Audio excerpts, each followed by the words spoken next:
The Gettysburg Address by Abraham Lincoln.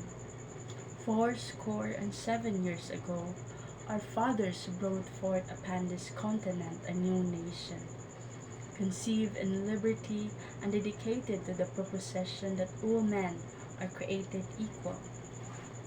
Now, we are engaged in a great civil war, testing whether that nation or any nation so conceived and so dedicated can long endure.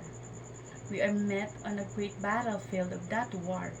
We have come to dedicate a portion that field as the final resting place for those who here gave their lives that nation might live.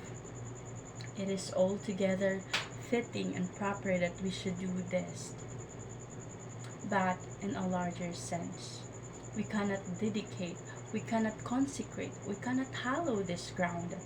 The brave men, living and dead, who struggled here have consecrated it.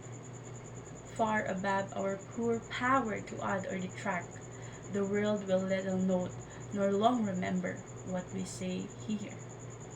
But it can never forget what they did here. It is for us, the living, rather to be dedicated here to the unfinished work which they who fought here have thus far so nobly advanced.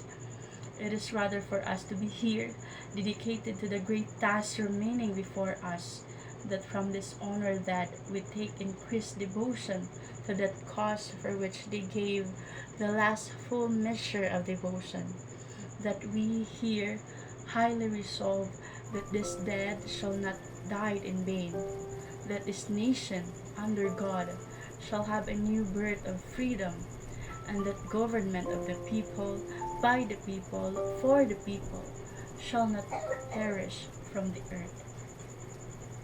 The Gettysburg Address by Abraham Lincoln.